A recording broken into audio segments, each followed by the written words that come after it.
क्या आपके परिवार में किसी के यूट्रस में फाइब्रॉइड्स डायग्नोज हुए हैं और आपको बताया गया है कि आपको यूट्रस निकलवाना पड़ेगा? मैं हूं डॉक्टर ज्योति मिश्रा, गायनेकोलॉजिस्ट, और आज आपको बताऊंगी कब आपको यूट्रस में फाइब्रॉइड्स होने पर कोई भी ट्रीटमेंट की ज़रूरत है। अगर है तो क्या हम मेडिकली दवाइयों के ज़रिए उसको ट्रीट कर सकते हैं, या हमको सर्जरी की ज़रूरत है, या कुछ और ऐसी टेक्निक्स है, रेडियोलॉजिकल टेक्निक्स है, जिनसे आपके फाइब्रॉइड्स का उपाय हो सकता है। हमारा ट्रीटमेंट डिपेंड करता है कुछ फैक्टर्स पर। कुछ फाइब्रॉइड्स के बारे में जानकारी चाहिए और कुछ आपकी उम्र के बारे में और आपकी पर्सनल डिटेल्स। फाइब्रॉइड में हमको जानना बहुत ज़रूरी है कि आपको कितने फाइब्रॉइड्स हैं, मतलब number of fibroids, size of fibroids and location of fibroids. क्या फाइब्रॉइड यूट्रस की जो अंदर का स्पेस है, कैविटी जिसको हम कहते हैं, जहाँ बच्चा पलता है, उस तरफ को है, या उसकी वॉल में है, या वॉल के बाहर है। सेकेंड फैक्टर जो होता है वो पेशेंट डिटेल्स, यानी कि पेशेंट की उम्र क्या है, उसको सिम्टम्स क्या है, उसको पीरियड्स में प्रॉब्लम है, या बच्चा नहीं ठहर पा रहा, या पेन की प्रॉब्लम है। एंड थर्डली, उसको फर्टिलिटी डिज़ायर्स क्या है, मतलब फैमिली आगे करनी है या फैमिली कंप्लीटेड है। ये सब जानने के बाद ही हम डिसीजन ले सकते हैं कि पेशेंट के लिए क्या ट्रीटमेंट सही रहेगा। पहले समझते हैं ऐसी क्या सिचुएशंस होंगी, क्या कंडीशंस होंगी जहां हम आपसे कहेंगे चिंता मत कीजिए, कोई ट्रीटमेंट की ज़रूरत नहीं है। ये पेशेंट्स जिनको बहुत छोटे छोटे फाइब्रॉइड्स हैं, अक्सर हम लेस देन 5 सेंटीमीटर्स को छोटा फाइब्रॉइड कहते हैं, खास करके जब वो यूट्रस की वॉल के बाहर हो या वॉल में आउटर सरफेस की तरफ हो। ऐसे में हम आपको सजेस्ट करते हैं तसल्ली रखिए और एट द मोस्ट 1 साल में एक अल्ट्रासाउंड कराते रहिए, जानने के लिए कि इनका साइज बढ़ तो नहीं रहा है, क्योंकि फाइब्रॉइड्स की बढ़ने की रेट बहुत ही स्लो होती है। कई बार सालों साल फाइब्रॉइड्स उसी साइज के बने रहते हैं। एक और एज ग्रुप होता है, जैसे कि आपका मीनोपॉज आने वाला है, 49-50 ईयर्स की हैं और आपको अभी अभी फाइब्रॉइड्स के बारे में पता चला है। अगर आपको इससे कोई तकलीफ नहीं है तो हम आपसे फिर यही कहेंगे कि आप वेट कीजिए मीनोपॉज का, क्योंकि मीनोपॉज के बाद ईस्ट्रोजन हार्मोन जो आपकी ओवरीज से आ रहा था और जो फाइब्रॉइड्स को बढ़ाने में मदद कर रहा था, अब वो फॉल होना शुरू कर रहा है, और पीरियड्स खत्म होने के बाद वो और फॉल कर जाएगा। तो धीरे धीरे आपके जो फाइब्रॉइड्स अभी 4 या 5 सेंटीमीटर के दिख रहे हैं, वो और श्रिंक होके बहुत ही छोटे हो जाएंगे। अगर पेशेंट प्रेग्नेंट है और उसको फाइब्रॉइड्स अभी पता चले हैं, तो प्रेगनेंसी में हम एक्टिव कोई ट्रीटमेंट नहीं करते। प्रेगनेंसी हार्मोन्स के कारण फाइब्रॉइड्स का साइज थोड़ा सा बड़ा होगा, पर प्रेगनेंसी हो जाने के बाद, डिलीवरी हो जाने के बाद 1.5 से 2 महीने में वापस श्रिंक होके वो अपने एक्चुअल साइज पे आ जाएंगे, और ये फाइब्रॉइड्स फिर छोटे हो सकते हैं और आपको कोई ट्रबल ना करें। इसलिए इन सभी कंडीशंस में आपको घबराने की जरूरत नहीं है। अब समझते हैं क्या कोई दवाइयां हैं जिनसे आपके फाइब्रॉइड्स ट्रीट हो सकते हैं। अगर पेशेंट्स को केवल यही प्रॉब्लम है कि मुझे पीरियड्स हैवी आते हैं, बाकी पूरे महीने में ठीक रहती हूँ, ऐसे में हम आपको सजेस्ट करते हैं कुछ दवाएं हैं, जैसे कि ट्राइनेक्सिमिक एसिड, एंटी फाइब्रोनेलिटिक एजेंट्स, जो कि आप केवल पीरियड के दौरान ब्लीडिंग को कम करने के लिए खाएं और बाकी महीने कुछ करने की ज़रूरत नहीं है। अगेन 1 ईयर एक अल्ट्रासाउंड कराते रहे, जानने के लिए कि आपके फाइब्रॉइड्स कहीं रैपिडली बढ़ तो नहीं रहे हैं। एक इंजेक्शन होता है GnRH एगोनिस्ट, जो आपकी ईस्ट्रोजन लेवल्स, यानी कि फीमेल हार्मोन जो कि फाइब्रॉइड को बड़ा कर रहा है, उसको कम कर देता है, सप्रेस कर देता है। इससे आपको फाइब्रॉइड्स नहीं बढ़ेंगे, पर ये टेम्परेरी होता है, इसको हम कुछ महीने के लिए ही दे सकते हैं। GnRH एगोनिस्ट को हम कुछ लिमिटेड समय के लिए दे सकते हैं। ये this is not a permanent cure for you. ऐसी क्या टेम्परेरी कंडीशंस हैं, जैसे कि अगर आपका टेस्ट ट्यूब बेबी प्लान्ड है ऑलरेडी, उसमें आपको छोटे मोटे फाइब्रॉइड्स हैं, तो डॉक्टर्स को श्रिंक करना चाहेंगे, तो शायद वो आपको GnRH एगोनिस्ट दें। या फिर आपका हीमोग्लोबिन बहुत कम है, उसको बिल्डअप करने के लिए कुछ समय के लिए GnRH एगोनिस्ट दिए जा सकते हैं। कुछ मेडिसिन भी आई हैं, पर उनको बहुत नाप तोल कर दिया जाता है, क्योंकि उनका किडनी लिवर पे इफेक्ट हो सकता है। तो आपके ब्लड टेस्ट करा के अगर आप फिट हैं तो डॉक्टर की सलाह से आप ये टैबलेट्स ले सकती हैं। कुछ प्रोजेस्टेरोन रिसेप्टर्स मॉड्यूलेटर्स होते हैं, पर इन सभी को अपनी डॉक्टर की सलाह के बिना आपको नहीं लेना चाहिए।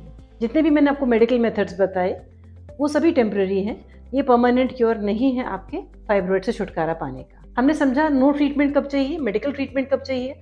अब समझते हैं सर्जिकल ट्रीटमेंट किन कंडीशंस में आपको सजेस्ट किया जाता है।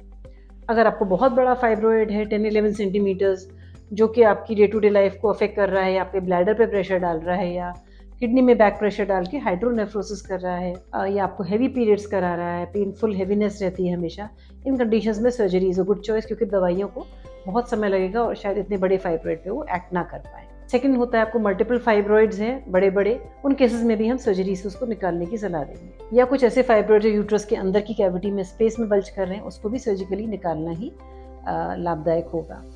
सर्जरी की जाती है 3 तरीकों से। वन इज हिस्ट्रोस्कोपिक सर्जरी, जहाँ पे कि हम यूट्रस के अंदर जाके अंदर की वॉल में, अगर जहाँ बच्चे को रहना है वहाँ पे अगर उस वाले एरिया में कोई फाइब्रॉइड बल्ज कर रहा है, उसको हम हिस्ट्रोस्कोपी से निकालते हैं, डिसेक्शन करके। That's called dissectoscopic removal of fibroids through hysteroscopy, या फिर हिस्ट्रोस्कोपिक वायमेक्टोमी।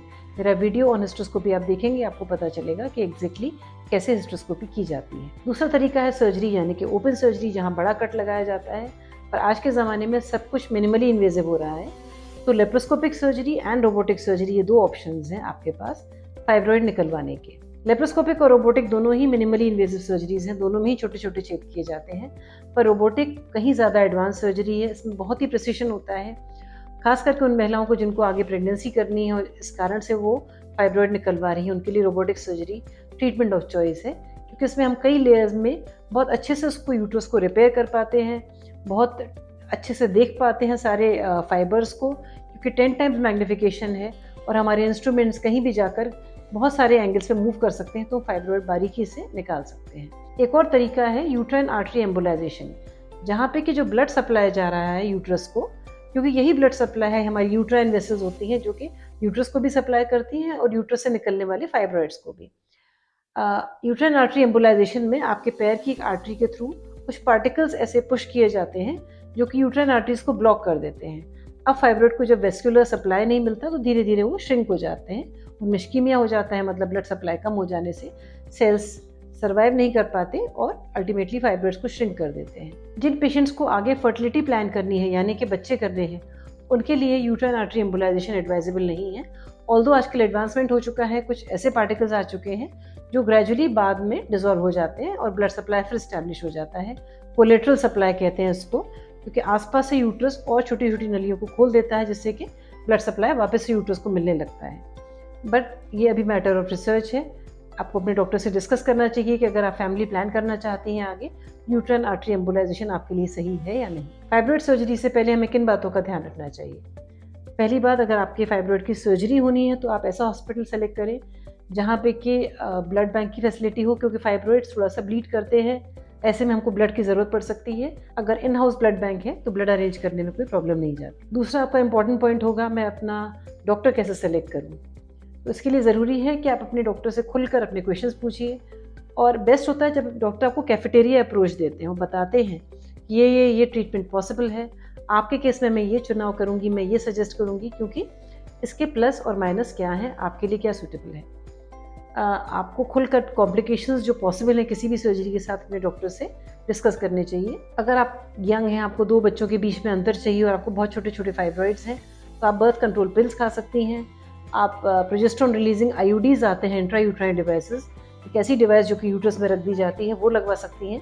इससे आपके फाइब्रॉइड्स भी बड़े नहीं होंगे और आप नेक्स्ट बेबी प्लान करें उसको निकलवा लीजिए, ये आपको कॉन्ट्रासेप्शन का भी काम देगा। तो मेरे इस वीडियो में मैंने कोशिश की है आपको समझाने की क्या क्या ट्रीटमेंट ऑप्शंस पॉसिबल हैं आपके लिए, no treatment, medical and surgical. अगर आपको मेरा वीडियो पसंद आया है तो please share and like it and subscribe to my channel for more such videos. Thank you.